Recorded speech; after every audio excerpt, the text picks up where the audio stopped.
Bismillahirrahmanirrahim. Qala mu'allif qad sallallahu wa kadzalika qauluhu ta'ala innal ladzina utul ilma min qablih. Di mana lagi firman Allah Ta'ala, maksud sungguhnya orang-orang yang dikurniakan akan mereka itu ilmu sebelumnya. Ini kelebihan maknanya ulama dan kelebihan ilmu itu sendiri. Dan lagi firman Ta'ala ar-rasikhuna fil ilmi minhum, dan orang-orang yang mendalami rasih dalam ilmu di kalangan mereka. Sebab orang yang rasih ini sampai menjadi ada khilaf ulama dalam ayat yang menyebutkan pentakwilan.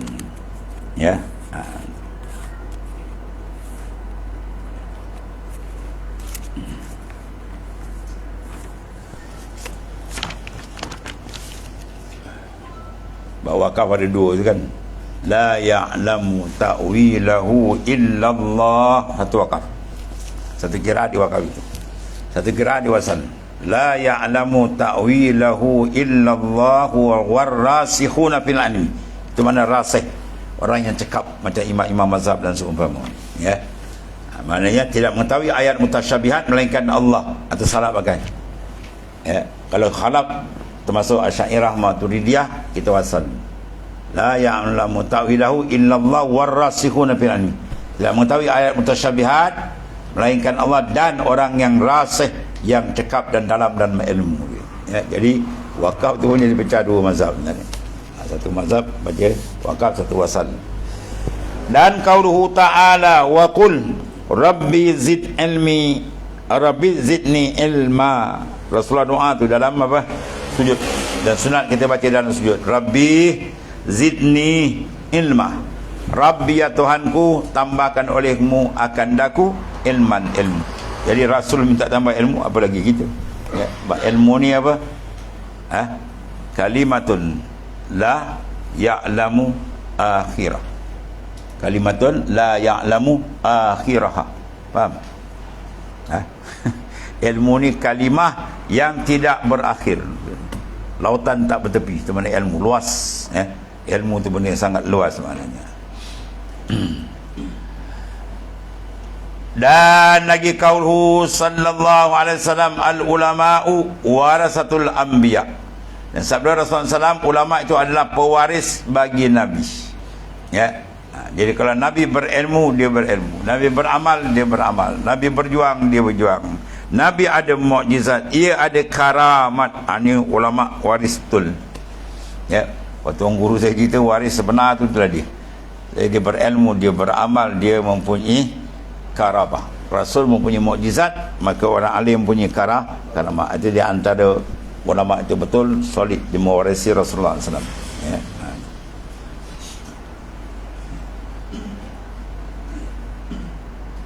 Kemudian innamal muradu bil ilmi fi hadhihi al mawatin kulliha al ilmu nafi' al qahiru lil hawa al qami'u lin nafs.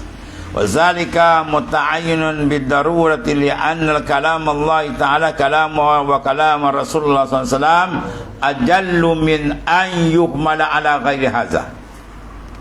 Sesungguhnya yang dikenaki dengan lapas ilmu dalam Quran baik, dalam hadis ilmu semua kan. Macam dia kata talabul ilmi, hadis tu. Ilmu apa tanya? Dia kata ilmu apa? Kan. Ilmu kembali ilmu nafi'. Mana ulumus syariah. Itu maksudnya. Ilmu lain, tajuk lain pula. Tapi kalau disebut hadis, ilmu. Sungguhnya dikenaki dengan ilmu dalam semua ayat-ayat Al-Quran di atas. Dan adalah ilmu yang manfaat. Ilmu yang bila kita belajar, makin menggerunkan hati kita dengan Tuhan. Makin kita belajar, makin menambahkan dekat rohani kita dengan Ta'ala. Makin kita belajar, makin nampak tipu daya syaitan dan nafsu. Atau ilmu manfaat. Dia kalau belajar makin gerikah kepala dia, jangan. Lagi kuat semangat dunia, tak ada zuhud dengan itu bukan ilmu nafi'. Ilmu nafi' membawa kamu bergemar kepada mendekatkan diri pada Ta'ala daripada dengan makhluk atau dunia. Iaitu ilmu manfaat apa? Yang sifat itu. Yang tu mana sifat bagi ilmu. Al-ilmu nafi' itu apa? Al-qahir lil hawa, al-qami' lin nafs. Mana ilmu manfaat ni yang mengerasi hawa. Maknanya dia boleh menumbangkan hawa nafsu dan mengalahkan nafsu. Itu ilmu manfaat. Mafhum mukhalafah ni, kalau ilmu dia tak membawa kepada mengalahkan akan nafsu, bahkan itu nafsu, itu ilmu tak bermanfaat. Walaupun pada saya mengaji ilmu agama, tapi ilmu tak bawa ke situ. Sebab apa? Niat dia silap. Dia niat untuk dapat bangga dengan ilmunya, untuk dia senang dengan ilmu dan sebagainya, atau menjadi rosak. Dan hal demikian adalah satu ketentuan secara daruri. Mana satu ketentuan yang tak payah kita nak fikir panjang, orang pun tahu. Kerana kalam Allah Ta'ala dan kalam Rasulullah SAW sangat agung untuk ditanggung dengan makna-makna yang selain. Tinggi kalam Allah dan Rasul, maka kita kena tanggungkan dengan ilmu yang tinggi, mana ilmu yang berkait dengan tuntutan Allah Ta'ala. Mengenali dia, ilmu tauhid. Mengenali segala selok-belok ibadat, ilmu fiqah. Mengenali selok-belok yang besar, menjaga kontak hati kita dengan Tuhan, itu ilmu tasawuf. Atau ilmu-ilmu semua tu nafi'.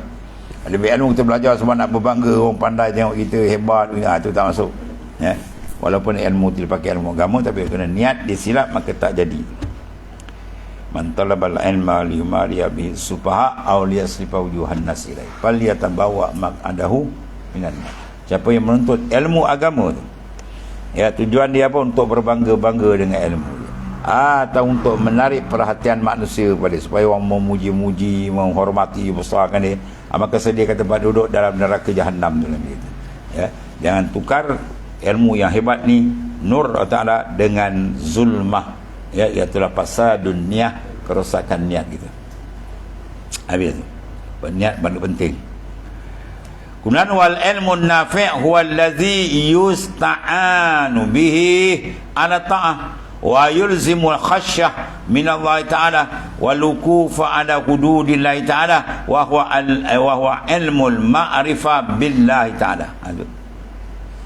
Ilmu yang dikatakan membawa manfaat besar kita adalah ilmu yang mampu mendorong ke arah ketaatan. Lagi kita mengaji, lagi belajar, lagi semangat kita buat taat, lagi cantik hubungan kita dengan Tuhan. Itu satu. Kemudian melazimi, iaitulah khasyah. Khasyah ni mana gerun. Zalika liman khasyiya rabbah. Jadi demikian tu disediakan apa syurga itu untuk orang yang gerun dengan Tuhan ni. Atau sifat ilmu, makin dia belajar makin rasa takut. Kalau makin belajar makin dia nak berdebat, nak bergaduh orang dia, itu ilmu takut tak manfaat. Ilmu perdebatan lagi, itu bukan nak berdebat, menegakkan hukum dan beramal dengan dia dengan ikhlas, baru selamat. Iaitulah takut dia kepada Allah Ta'ala dan memelihara atas batas-batas Allah Ta'ala, iaitulah ilmu ma'rifah kepada Allah Ta'ala. Bila ada ma'rifat betul dengan Tuhan, dia akan terjagalah syariat dia dengan cantik, sebab dia dah kenal Tuhan dia. Kalau tak kenal Tuhan, dia babas, habis dia langgarnya, habis hukum Tuhan pun nak dilanggarnya. Lepas tu dia mengaku hamba Tuhan. Itu semua tipuan belaka. Habis, dan satu lagi, walakin manistar sada bi itlaqit tauhid wa lam yataqayyad bi zawahir syariah faqad kuzifa bihi bil bahril zandaqah. Walakin asyan an yakuna bil haqiqati muayyadan bi wa bi syariati muqayyadan. Bil haqiqah muayyadan wa bi syariah muqayyadan. Wa kadzalika al muhaqqi, al muhaqqi fala yakunu muntalikan ma'al haqiqah wala waqifan ala zahir isnad syariah wa kana baina zalika qawamah palukuf ma'az zahir isnad syirkun wal intilaku ma'al haqiqah min ghairi taqyid bi syariah ta'tilun wa maqamul hidayah fima baina zalik.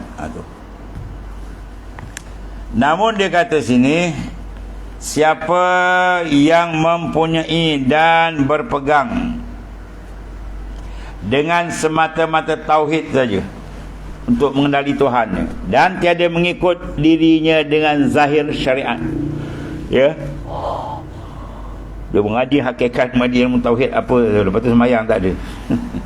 Dah kenal dia, dia kias tak betul.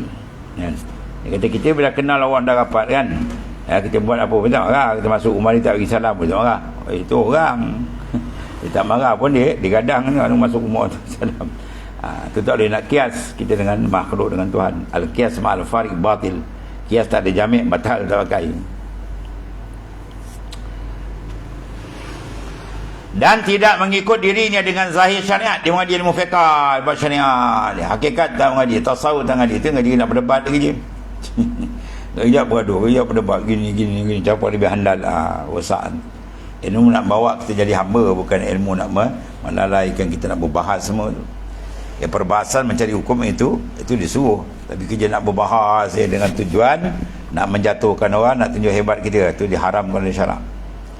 Sesungguhnya dia telah dilempar ke lautan zindik wala ayazabillah, ya. Tetapi keadaan yang sepatutnya berlaku bahawa dia memperteguhkan hakikat di dalam masa yang sama, mengikat dirinya dengan syariat. Abang dia cantik. Dia jalan seolah-olah dua kepak dia. Bahawa dia boleh urus, boleh terbang. Demikianlah orang yang muhakkik, ya, makna dia dua-dua tu dia lengkap. Maka dia tidak tenggelam bersama hakikat. Tenggelam abang hakikat, ialah dah syariat tak jaga. Dan tidak hanya terhenti, ya, tersangkut dengan sandaran zahir syariat saja. Dia kena lepas tu, dua tu kena digabungkan. Bahkan dia adalah orang yang sangat cermat, ya, dan adil antara hal demikian. Jadi dua-dua perkara tu dijaga. Syariat dijaga, hakikat pun dipantau betul-betul. Lantaran itu terhenti, ya, dengan saudara zahir syariat adalah syirik.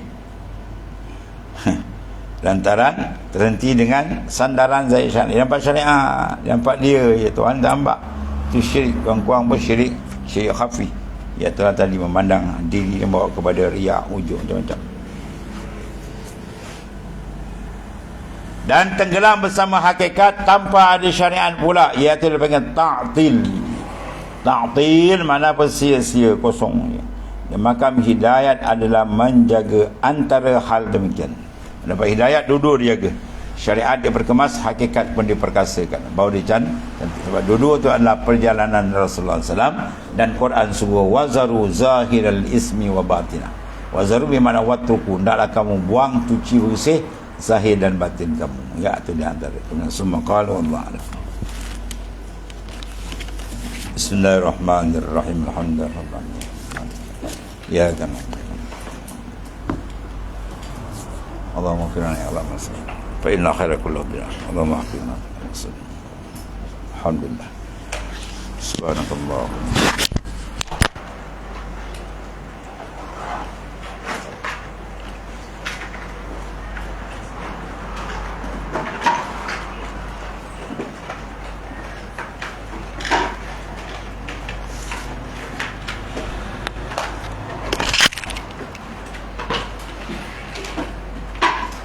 Ya,